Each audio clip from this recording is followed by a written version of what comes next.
తారీఖు వస్తే కొద్దిగా తగ్గిపోతాం, 20 తారీఖు వస్తే భార్య దగ్గరికి వెళ్తాం డబ్బు కోసం, 25 వస్తే ఫ్రెండ్కి ఫోన్ చేస్తాం. ఎసాను ఇదే నా లైఫ్. ఎసాను కానీ నీకు ఒక్క పెయింటింగ్ చేసేటప్పుడు మా కాంట్రాక్టర్ వచ్చి మళ్ళీ ఇది నా కొడుకు అమెరికాలో ఉన్నాడు, వాళ్ళ మనవలు నా దగ్గరికి వస్తున్నారు, అమెరికాలో ఎలాంటి పెయింట్ వేస్తారో అలాంటి పెయింట్ వేయరా అన్నాడు. ఒకసారి ఆలోచించండి.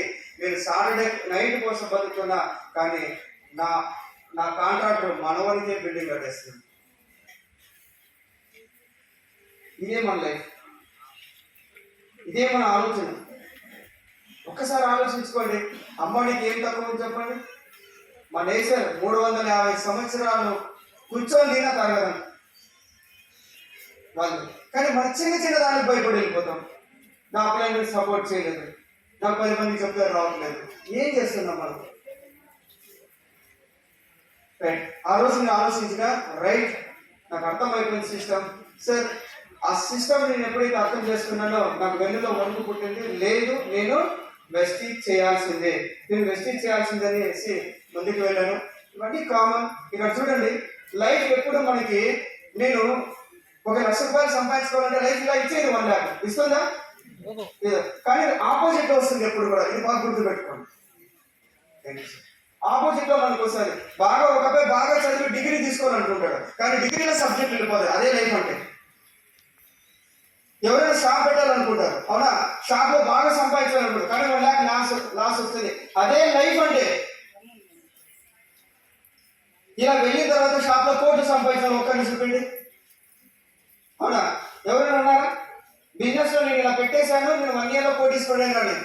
వెస్టేజ్ కూడా అంతే కదా సార్. వెస్టేజ్ ఏమైనా సపరేట్గా వచ్చిందా? వెస్టేజ్ కూడా బిజినెస్ కదా. Yes or no? అంటే మనం ఆలోచించాల్సింది ఏమంటే, లైఫ్ అనేది మనకు ఆపోజిట్, ఫైట్ చేయాల్సిందే. లైఫ్ అనేది అనుకూలం కాదు మనకి, ఫైట్ చేస్తేనే మన దగ్గరకు వస్తుంది, లేదంటే తొక్కి పడేస్తుంది. అది వెస్టేజ్ కావచ్చు, మీరు జర్నీ ఏదైనా జర్నీ చేయండి, అలా చేయండి. ఆ రోజు నేను అనుకున్నా ఏమైనా సరే 600 అయినా సరే నేను ఈరోజు ఫైట్ చేయాల్సింది. అలా అనేసి ముందుకు వెళ్ళిపోయాను. ముందుకు వెళ్ళిన తర్వాత ఆ రోజు నాకు అర్థమైంది, సార్ ఏదైనా సరే ఒక్కదానికి మాత్రం భయపడాలి, వేరే విషయాలు దేనికి భయపడదు. అది చెప్పంటారా? నెంబర్ 1, 5 సంవత్సరాల తర్వాత నా ఫ్యామిలీకి ఎంత ఇన్కమ్ నేను ఇవ్వాలి? 5 సంవత్సరాల తర్వాత 1 lakh నా అకౌంట్కి ఎలా రావాలి? 5 సంవత్సరాల తర్వాత నా ఇంటి ముందర బెంచ్ కార్ ఎలా ఉండాలి? దీనికి భయపడాలి. కానీ ఆ డౌన్ లైన్ రాలేదు, ఈ డౌన్ రాలేదు, వాళ్ళు వెళ్ళిపోయినారు, మీరు ఎందుకు భయపడతారు? భయపడాల్సింది మనము 5 years తర్వాత నేను ఎలా ఉండాలి, నా ఫ్యామిలీ ఎలా ఉండాలి? ఈ భయం ఉన్నవాడు అందరూ కూడా ఫ్రంట్ సీట్ లో గ్రౌండ్ డబ్బులో కూర్చుంటారు. లేదు, నేనెందుకు భయపడాలి, నేను ఇదే చేసుకొని బతుకుంటా అంటే లాస్ట్ లేదు, రోడ్డు పైన నిలబడ్డారు చాలా మంది.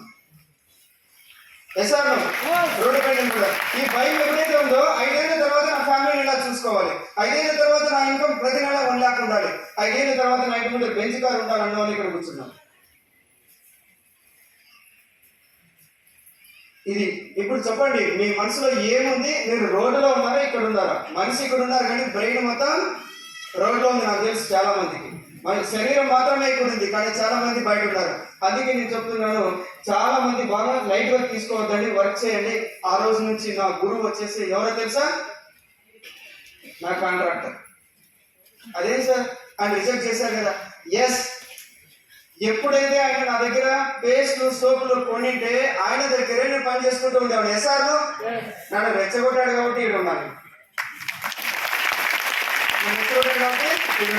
ఈ రోజు చూసుకోండి, మిమ్మల్ని వదిలేసిపోయిన వాళ్ళు మీ గురువులే కదా. ఎస్ఆర్ మిమ్మల్ని ఎగతాళి చేసిన వాళ్ళు మీ గురువులే కదా. ఎస్ఆర్ మిమ్మల్ని అవమానించిన వాళ్ళు మీ గురువులే కదా. ఎస్ఆర్ ఎస్, ఈ రోజు మీరు డిసైడ్ అవ్వండి. నెక్స్ట్ ఇయర్ లో కార్ తీసుకొని ఎవరైతే నన్ను అవమానించారో వాళ్ళ ఇంటి ముందర కార్ డ్రైవ్ చేయాలా? ఇదే మనం చేయాల్సింది తప్ప వేరే ఏం చేయండి. సరే, మీకు ఎంతమంది గురువులు వస్తే అంత డబ్బు వస్తుంది. గురువులు అంటే ఎవరు?